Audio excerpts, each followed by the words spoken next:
go. Hey y'all, those that are just tuning in, I'm waiting for Celeste, and then we're about to do this Instagram live situation. Hi everybody. Hello, hello. There's Celeste. Oh my god, this is so exciting. All right, let's see if we can. All right. Whoa, I gotta turn it down. Yeah, we turn you down there. Otherwise, You there's like don't. this mad echo. Hi! Hiya! Okay, I should probably hit record so we can do this. Ready? Okay, yeah, ready. Okay, 3, 2. Celeste, we're back at episode 2 of our Business of Yoga Online. Yes, we are. How you doing, Danny? Medium today. Okay, that's good. It's good to be honest. Yeah, I think people need to hear that. I It's think, not always up.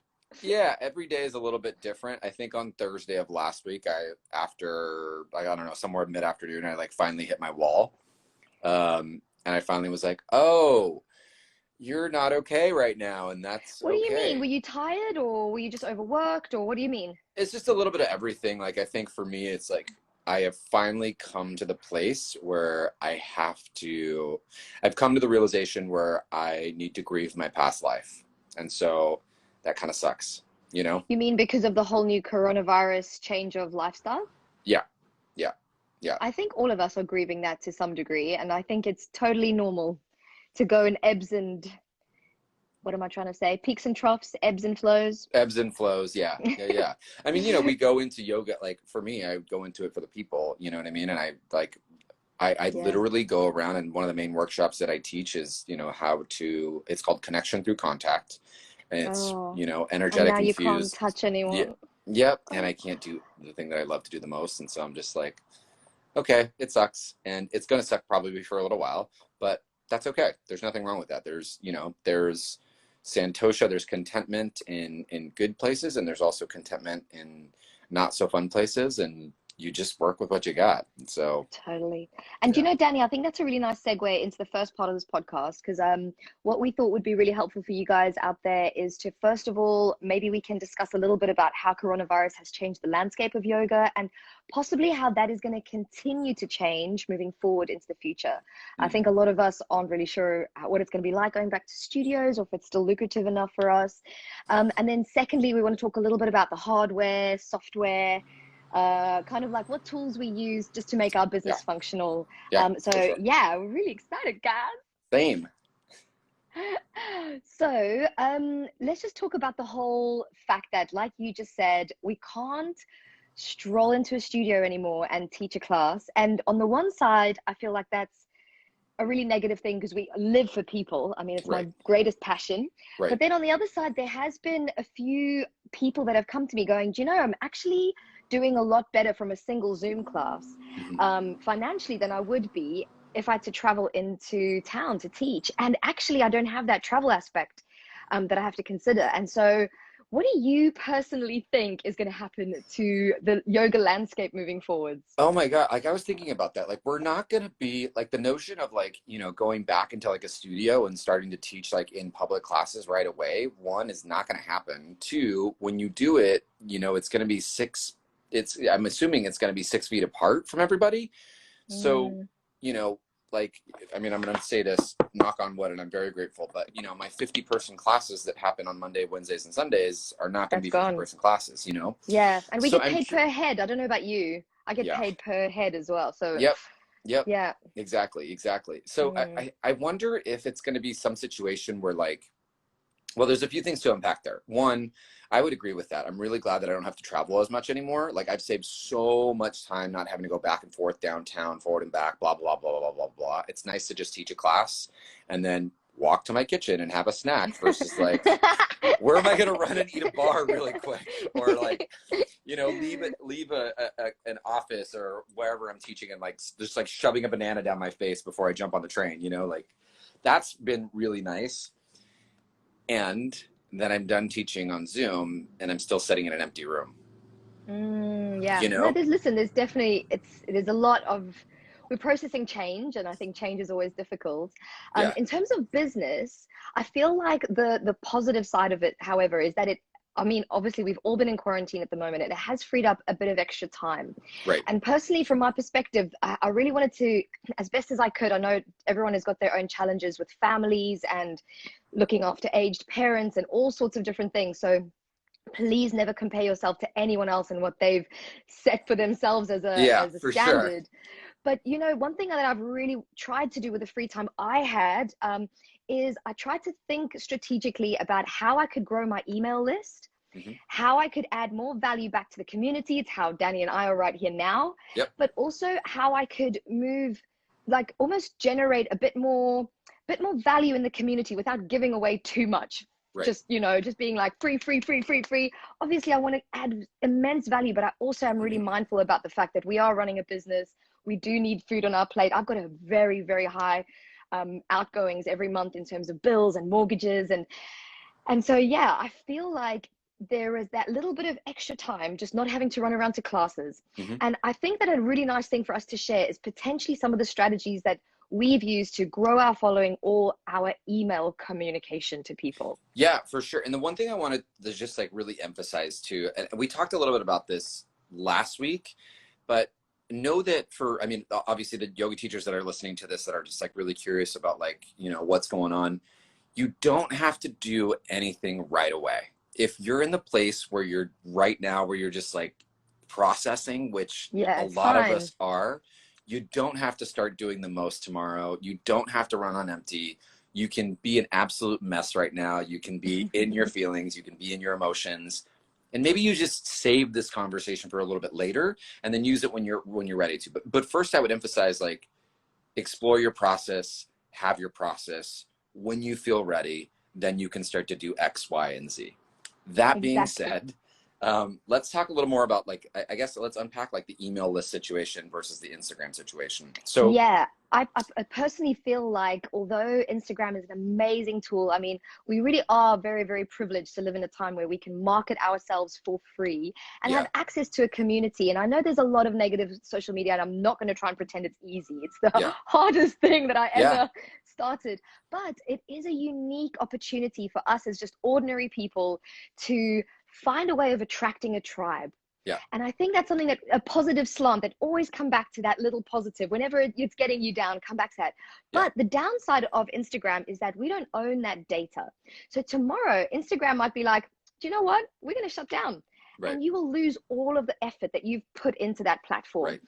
Yes, Instagram's a good thing to invest some time into, but actually far more valuable will be if you use Instagram to generate an email list.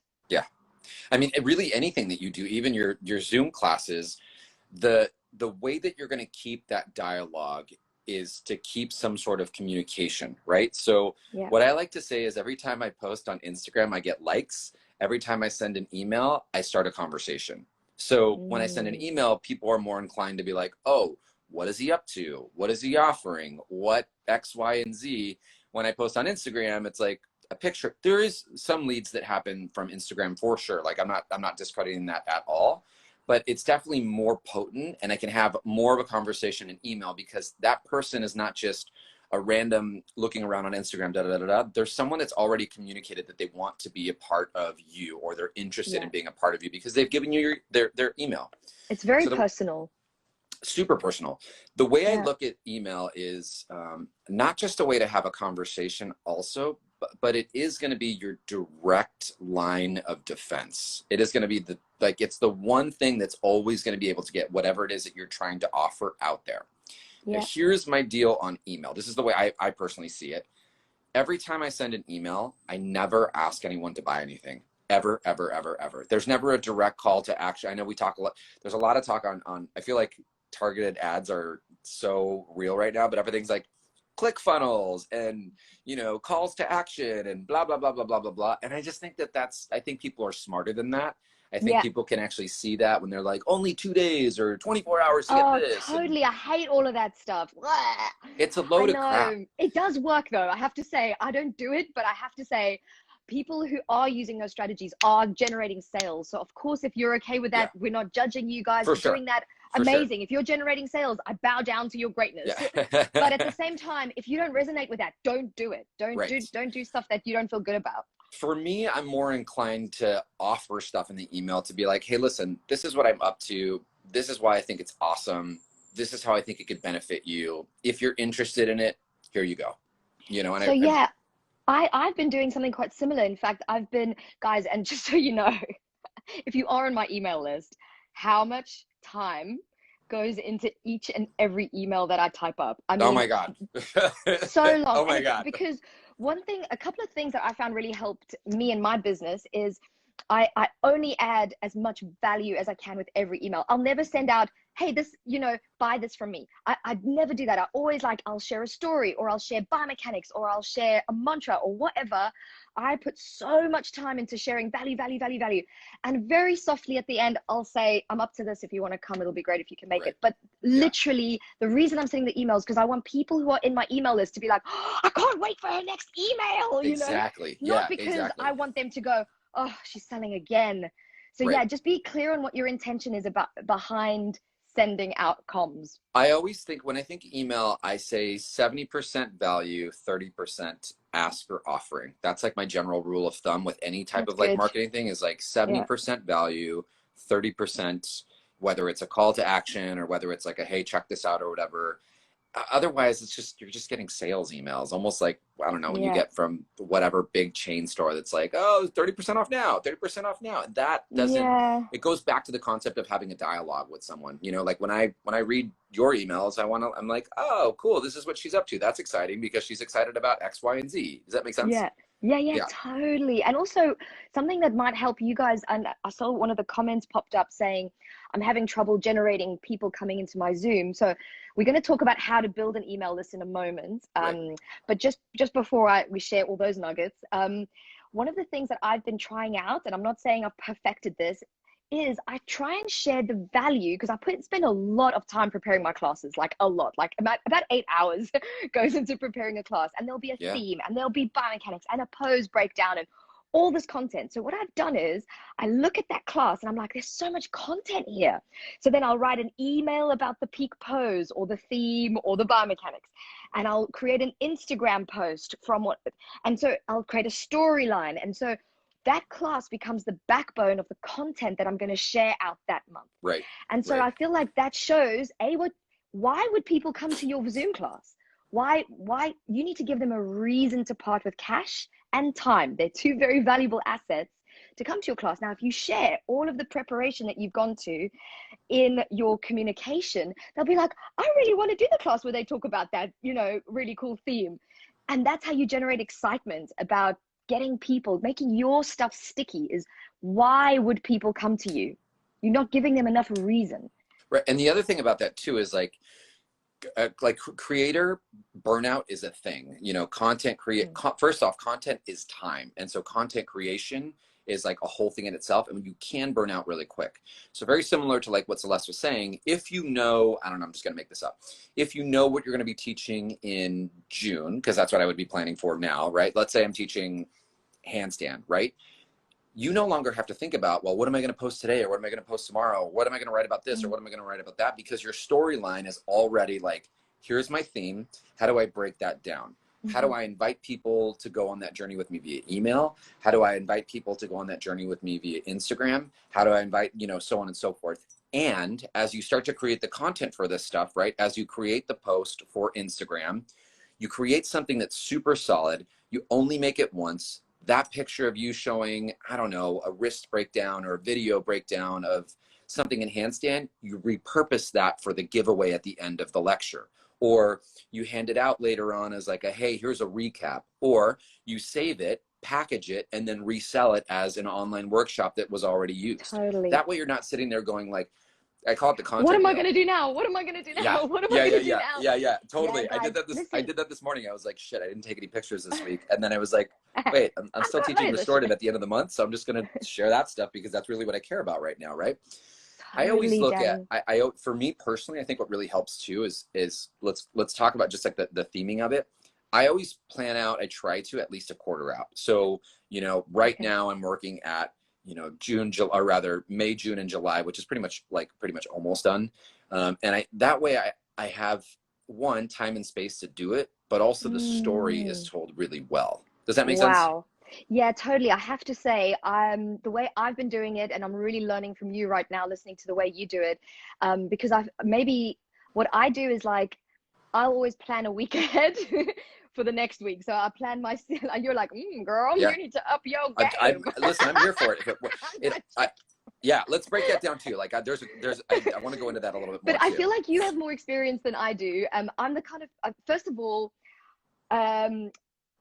yeah, ideas is a tough thing. So what I've been doing, and I want to even hear more about what you're doing in a moment, because I think it's probably going to help people far more than my tips, is this week, I'm already starting to think about next week's theme, sequence, pose, or whatever it is that I want to share in the class. I'm already thinking, I'm already starting to type up the email for next week that's going to go out. I'm already starting to think about my content for Instagram that's going out next week. So I'm always planning a week ahead.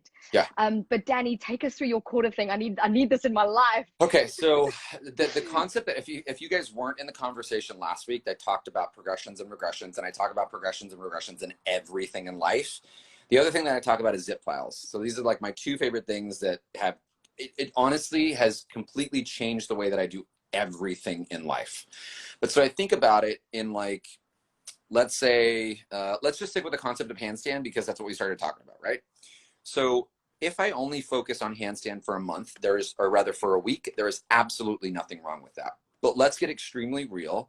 What is the most popular yoga out there? Like, what has the most attendance? Ashtanga, and even bigger, he who shall not be named. Bikram. Yeah. You said it. Yes, I know. And the reason why is because it's familiar. And the truth is, people like some sort of sense of familiarity, right? That's true. So people go in and they get the 26 poses, or I think it's 26 poses, and boom, they call it a day. They like it. They can progress in their bodies. They know what to expect. They have something to look forward to. So I learned this from one of my teachers as well. I used to teach a new sequence every week. Like every single week, I'd be like, okay, I'm doing this, this, and this. And then I learned the concept of the zip file. So if I can take, and even this, you guys, if I can take Celeste's, I don't know, her sequence that she's doing next week on handstand, I could teach that same sequence, the exact same poses in the exact same order, but teach to a different part of handstand. So 1 week going into it, I can talk about the adductors in handstand and teach the class, but the cueing would then change to not learn about abduction or whatever it is, or shoulder, whatever, any muscle activation that you want to choose there.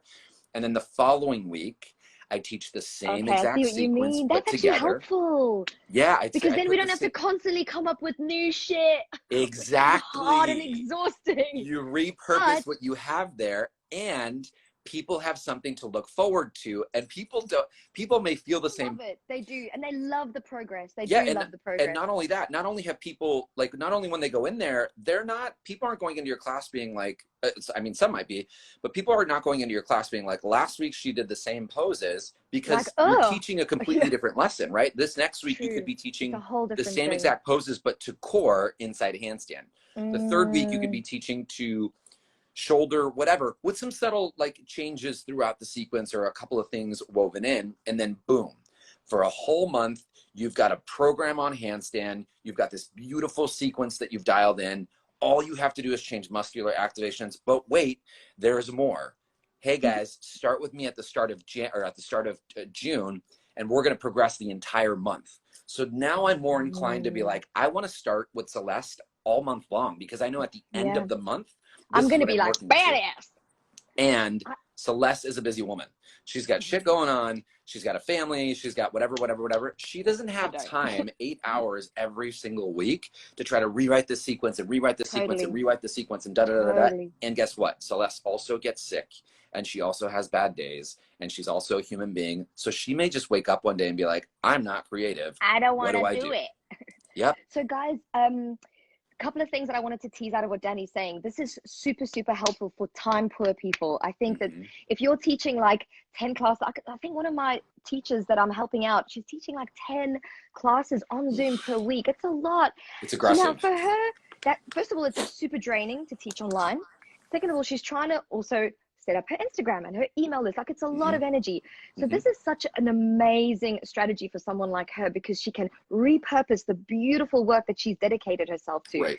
to kind of keep that enthusiasm and that spiciness in every class. Yep.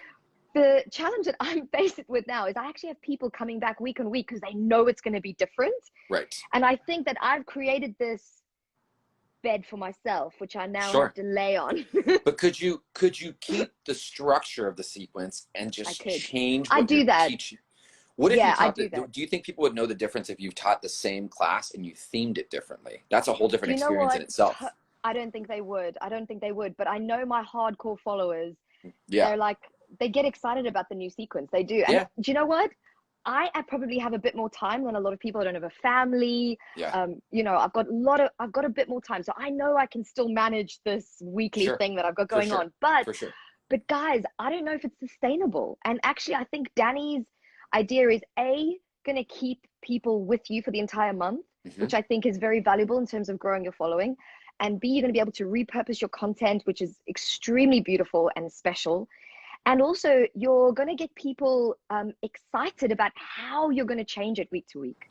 So here's the, and just with that too, you know, like something, I'm totally just spit. I wish I should be writing this stuff down. But then, you know, at the start of the month, I don't know, Brandon and Becky, hey, you know, can I get a testimonial from you at the end of the month? You know, and then they send you this really cool, like, just Instagram story. And then you're like, hey, this is what we did last month. This is Brandon. This is how much of a fun time. Like, you know, there's more of a conversation that you get to have. You can share that later. It's a bit deeper. Even in the next newsletter that comes out in July, right? So from June, July, I love this. So I'm having so much fun. The next newsletter that comes out in July, like, hey, take a look at what we did last month and what so-and-so had to say.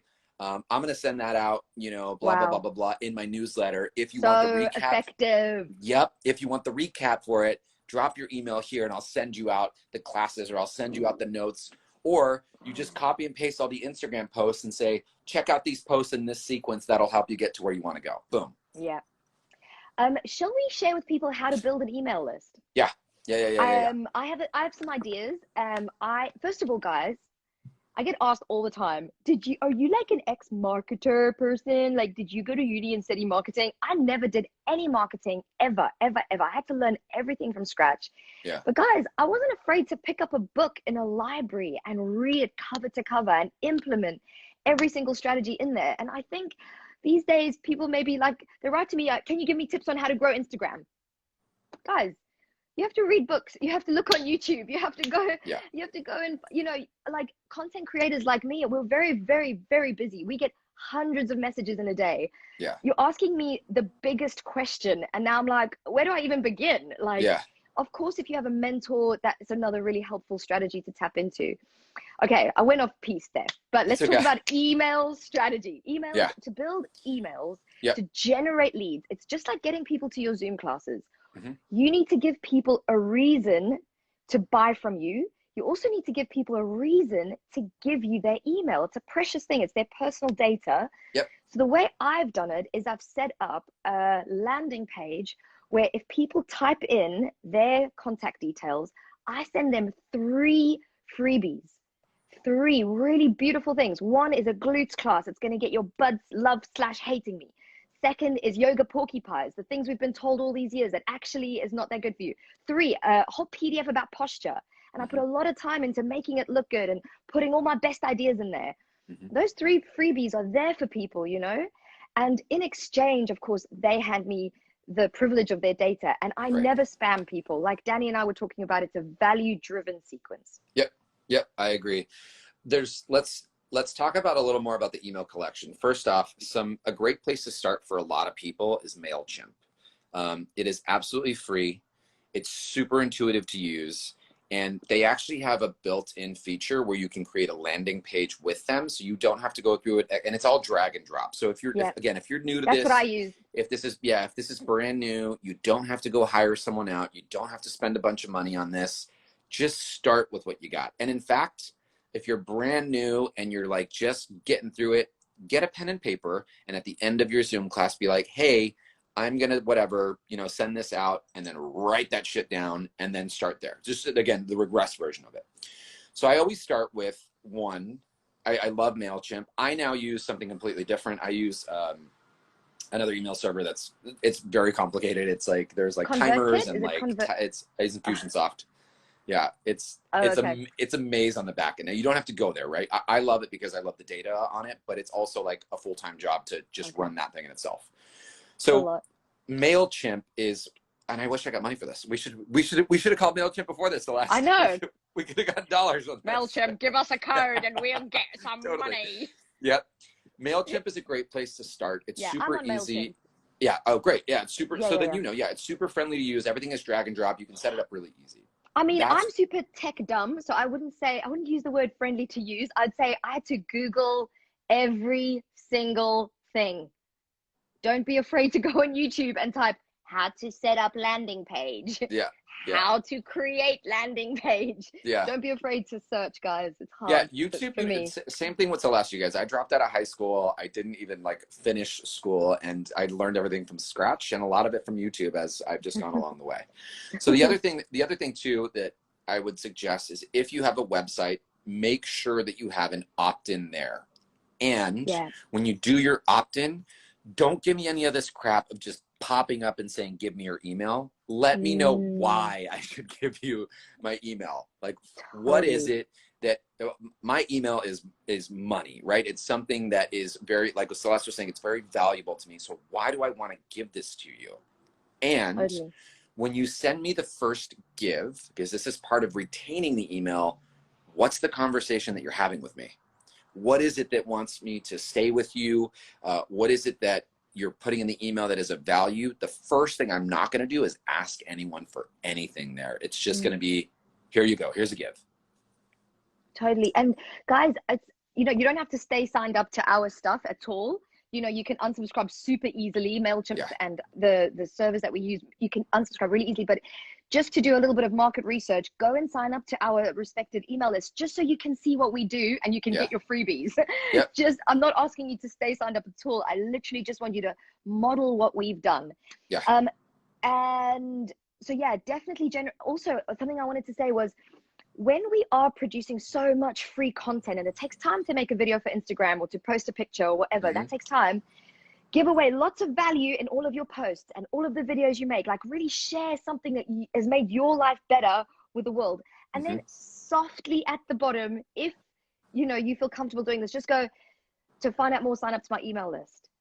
Like not like, oh, she gives us so much cool free stuff and it's so amazing and she's so interesting and fun. I want her email. Like that's the way you get people to get excited about parting with their data and their cash. It's by giving. Yeah, there are certain emails that I look forward to. There are a few different emails that I get that I'm like, oh, I can't wait to unpack this because it's just so good. Wow. And now that I think about it, the top 2 that I always open up and read, they never ask me for anything, not once. And it drives me to their website and it drives me to their offerings and da-da-da-da-da. But it's never like a, hey, this is happening, come and buy it right now. It's always like, here's some information. If it works for you, great. I want to kind of dissect this a little bit more because a lot of the things that Celeste and I are saying are marketing. And that's the thing as well. But here's the deal. When you are, I hate this word, when you're being authentic, I think the word is overused and it's it's overused in the wrong way, but here I'm utilizing it in a good place. This I learned from my friend Krista, who's a phenomenal marketer.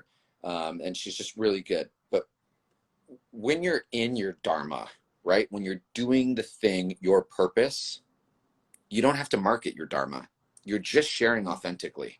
When you're writing and composing this email, there is no, well, how do I make this so savvy that people will just buy? That conversation doesn't happen when you're just in love with what you're doing. You're literally just sitting there being like, I love this shit and you should too. And this is why. Does that make sense? And if you don't, please unsubscribe. Yeah. And if you don't, get out of here. Yeah, get out. And I'll be honest, to run businesses the way we do is not cheap. So I know that obviously we do sell sometimes. We do tell people to join our Zoom classes and we do tell people that we've got online products. Guys, what you have to remember is to have an email list costs a lot of money because after a certain amount of people, MailChimp starts asking for a lot.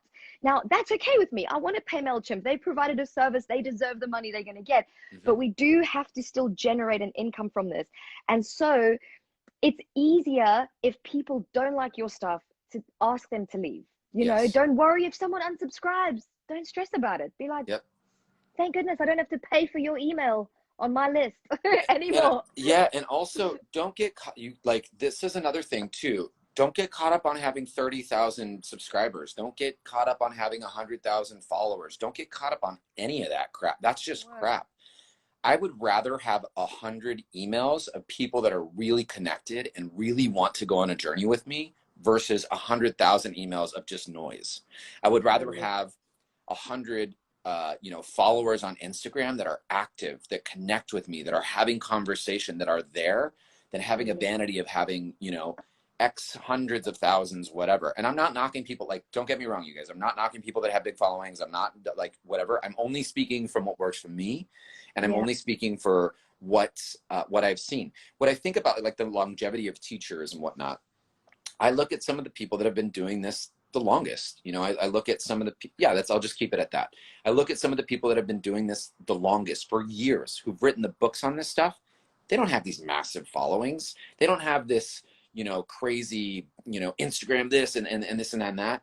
And yet they are anytime I go and teach at a festival or, whatever, they're the most attended classes. They're the most engaged people. Why? Because they are living their Dharma. They are sharing their Dharma. And when people can see that, you can feel that. You can feel when someone's, like, when Celeste tells me about internal rotation, I'm like, yes, I want to know everything about it. Like, tell me all about it, right? I connect with that because I know that Celeste is excited about that. I know that that is her passion, and that makes me want to connect with her that much more. Does that make sense? Totally. Right? Versus, Something I'm just going to gather. That goes into scarcity mindset. Those numbers that you care about don't care about you. And I always think about that when I'm getting in my ego head and I'm like, about this and that. I posted a post and it didn't do well. Then I'm like, those numbers don't care about you, girl. Like those people that, and listen, this is the other thing I wanted to say is, like, don't care about how many followers you have on Instagram. Care about how many people are engaging with your content. Like, if there's people commenting, like, I never look at anyone's likes. I don't care about how many likes people get on their photos. And I don't care how many followers you have. I don't care about that. I look at how many comments people are getting under their posts. That tells me there's value. And that's at every time. You don't get people, it's very rare you get people commenting on a meaningless, empty, oh, look at me, I'm so pretty in a back bend. And then, love, practice and all is coming. It's just not enough for people. No one's going to be commenting on that. So you saw my last post.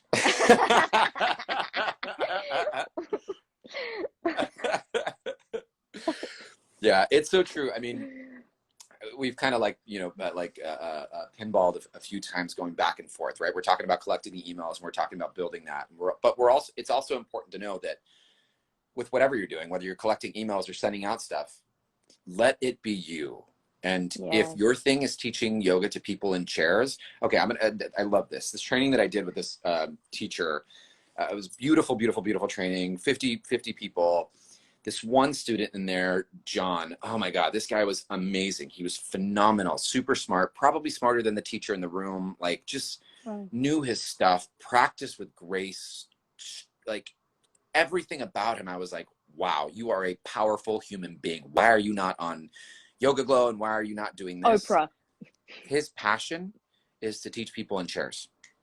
Oh, his passion in life is to teach people in wheelchairs and to teach people that, make yoga adaptable. That's what lights him up. Does that make sense? Yeah. Sure, he can try to pretend to do all the other things, but that's not going to be fulfilling. That's not going to keep him floating. That's not going to keep his soul full. That's not going to help him fulfill his dharma. And at the end of the day, yogis, you all are yoga teachers. Part of doing your yoga teaching is living out your dharma. Anytime you do any of these things, anytime you collect an email, anytime you make a post, does it connect to your why? Are you doing the thing just because? This is what I was talking about. If you're not ready to teach live right now, you guys, if you're not ready to go on Zoom, if you're not ready to collect emails, don't do it. Don't do it just because the noise of the world is asking of you to do it. You're not going to fall behind. It's going to be all good. Do it when you're ready and make sure that it resonates with you. Because when you go in and you do it when you're ready and it resonates with you, those emails that you send out are going to be that much more powerful. The emails that you collect, right, they're going to have that much more meaning. Otherwise, you're just filtering in a bunch of noise and you're literally throwing a bunch of wet spaghetti and being like, well, I hope it works. People are going to smell that a mile away though. You know, people are super smart. People are gonna spot this. They're gonna see right through you. Like, you can't fool people. People are so smart. Yep. And people are so used to being bombarded with information. If there's someone who's not truly authentic and like, oh, I just share this from my heart because I have to, you know, like they're going to see that, guys. Right. So yeah, Danny's right. You have to do it when you feel that it's going to be like a good feeling in your heart, or when you just, like, I have no choice. Like for me, I wake up in the morning and I'm like, I can't wait to talk about this stuff. Like, it like gives me a chill to think about it. And so for me not to do it, actually makes me physically feel a bit unwell. So I just keep going. I keep making new stuff because I love it so, so much. Yeah.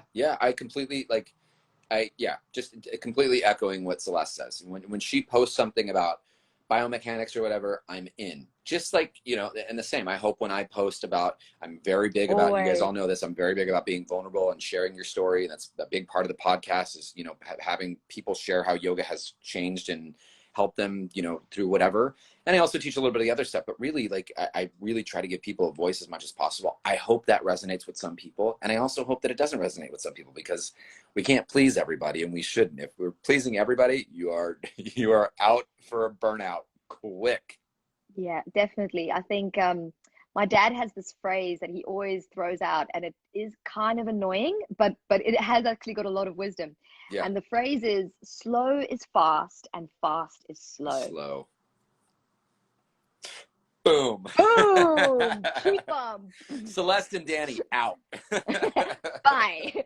And then Danny, also give us your emails. Guys, do you think it would be helpful if we shared a little bit about some of the hardware, software? Danny mentioned MailChimp.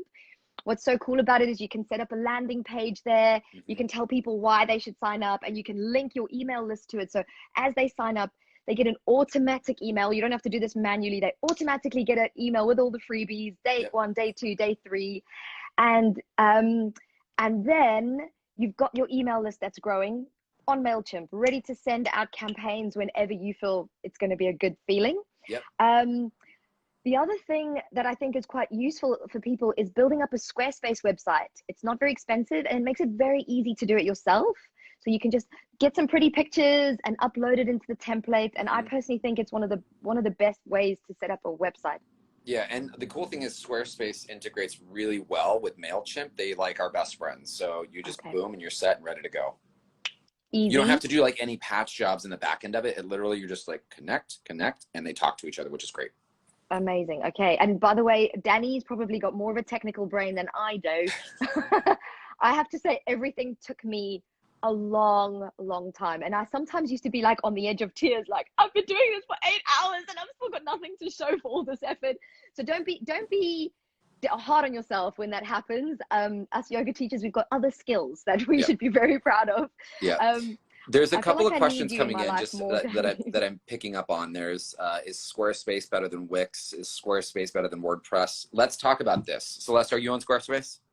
I'm on Squarespace, and I have done WordPress in the past. It's just it's difficult because you got to know code, I think, a bit more. Yeah, so I use WordPress.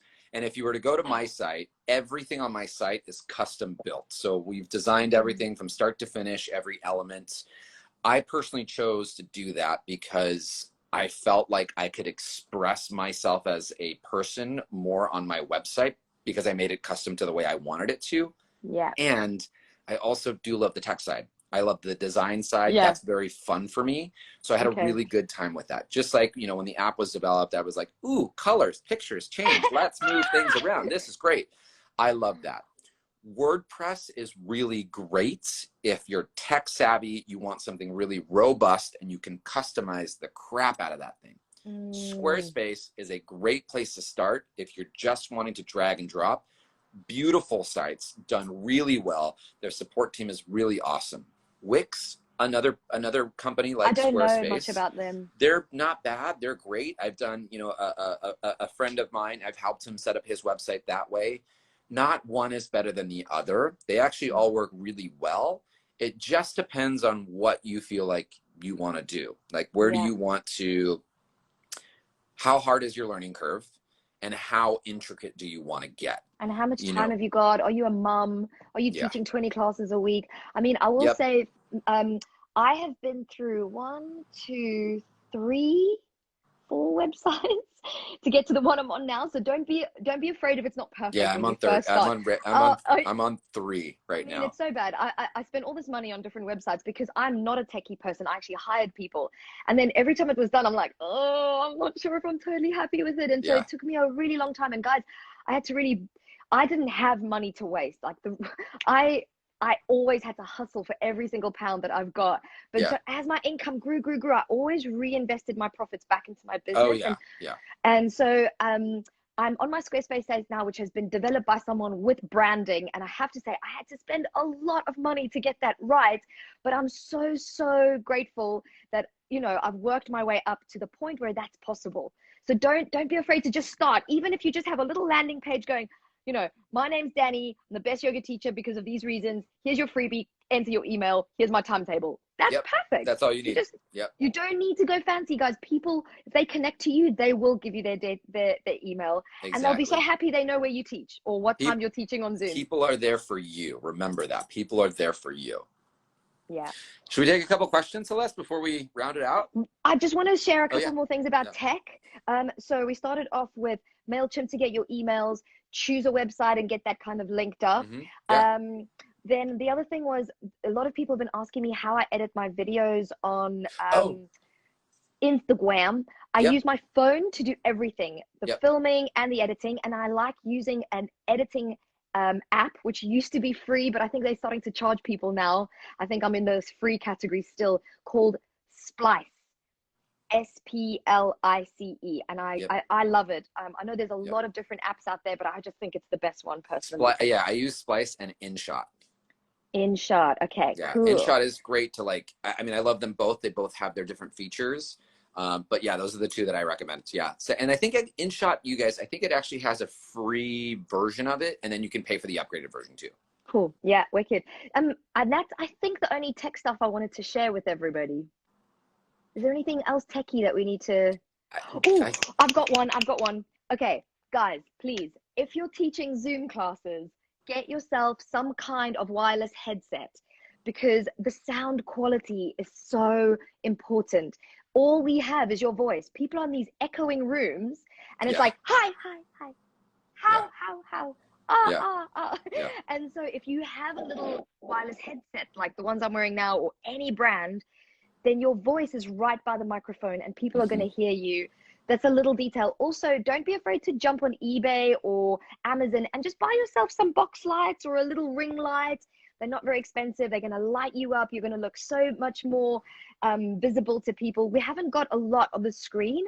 We've got voice and we've got a 2-dimensional image. So you need to maximize those things with good light and good sound. Yeah, agreed. I second that. That's it. Anything else, mister? Should we take any more, or should we take some questions? Yeah, let's do it. All right, let's do it. So who's got, if you guys want to type in your questions. Well, we can scroll. Someone's actually asking, which I would like to hear your opinion on this, Danny, is advice on setting up a podcast. Don't do it. It's so hard, right? I heard it's freaking hard. It does take a lot of work. It's actually a lot easier than it used to be these days. Get yourself a mic. Invest in a decent mic that works really well. Think about what content you want to create, and then get a syndication system, which is, so first, so that we're all aware, podcasts cost a lot of money. They cost a lot of money. And for me, this podcast doesn't generate a single dollar. It's something that I love. It's something that I believe in. And it is a way for me to share my voice, which I connect with more than anything else. Like I feel like I have a really great time on video and I have a really good time in voice. But you want to get a syndication system. I love Acast, ACAST. And they're the ones that like send out the show. But then you have to do sound editing. You have to do edits within the show, Wow. intros and things like that. It is a lot of time. I have help for that. I actually have someone on my team that specializes in just the podcast. Wow. Yeah, guys, it is like everything you see content creators putting out takes hours. Yeah. So never look at a picture or a video or a podcast and just think, yeah, it is hours and it's money. Literally, we're just like this. One picture is like an hour. Every picture is like an hour. And all of my Instagram videos, it's about an hour a minute. Yeah. Yeah. That was a really interesting question. Not really tech savvy, but oh yeah, Anchor FM. That's another one too. Someone asked about asking for injuries over Zoom. I'm not a doctor, so I'm not going to triage people. I'm a physio and I won't. I mean, how are you can't. People have to take some responsibility. Even in the room, I'm not there to diagnose you. What I'm there to tell you is listen to your injury. What did your doctor tell you? Great. Yeah, go and get professional help.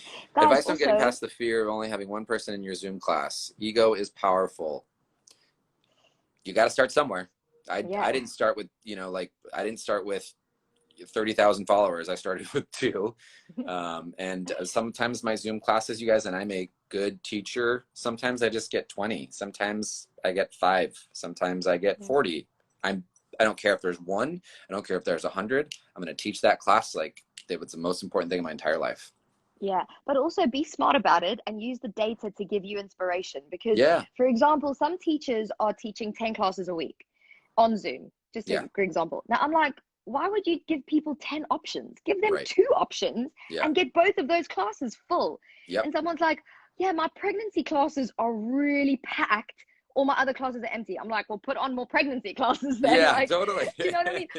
Listen, it's different if she's like, but I love these other classes. Then teach one and keep that love and use your free time to go on holiday or go for a walk or something. But still work, like be smart and strategic about working, because as much as you love it, it's still work. We still need to have time for friends and family and cooking and cleaning and all the other things that life has with it. So I agree. Yeah, for sure. Okay, more questions. How do you limit between free content and paying ones? Give away your best content, and don't hold on to, don't be too precious. Share what you know. Share. I guarantee that you are a deep enough person to when you do want to produce a paid for thing, you're going to make it in a way that people will want to part with cash for it. A, you put it all in one place. B, you've added a couple of extra bonus features. C, there's that badass class that you're not going to be able to do a whole hour on Instagram or on YouTube, but this video content is going to give it to you. There's going to be a PDF. I can't share a whole PDF with people on Instagram. Give away your free content, but then make a course that makes it easy for people to get through the content. I agree. Yeah, same. What else have we got? At the studio, teach for most other teachers, get many students. I still don't.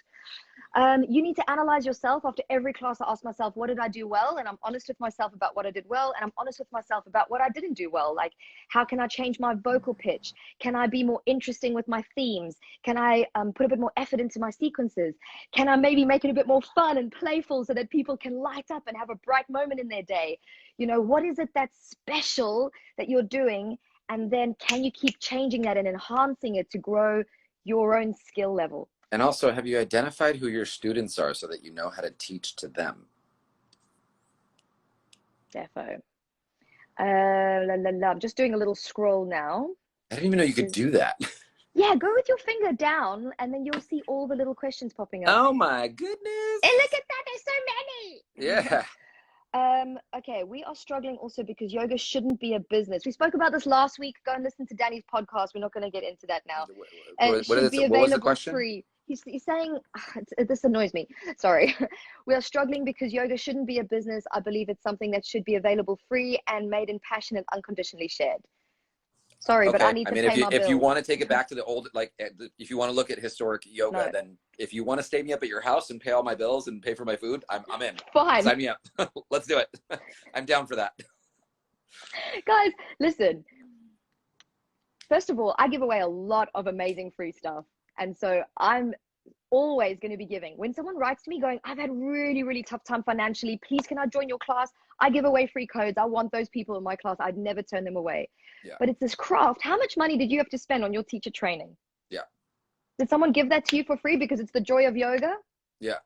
And also the teacher, the person that wrote this, did your teacher, did they charge you to learn, or you just went for free and they didn't pay rent? Like, come on. Okay. Moving on. Guys.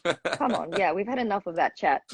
I can How do you see choose your themes? How do you choose your themes? Super simple. What do you want to, do you want to, there's so much, I mean, we could talk about theming for sure for days, but what are you feeling? What did you go through last week? What are you reading right now? What body part are you geeking out about? Boom, done. Yeah, guys, I also go on YouTube and I really research things about neuroscience, things about the universe, interesting quantum physics facts. I watch TED Talks about stories. Next week, I'm going to actually theme my class around the slave. Back in when slavery was still a thing. He mailed himself in a box to the free land. And he was 36 hours. His name is Henry Box Brown.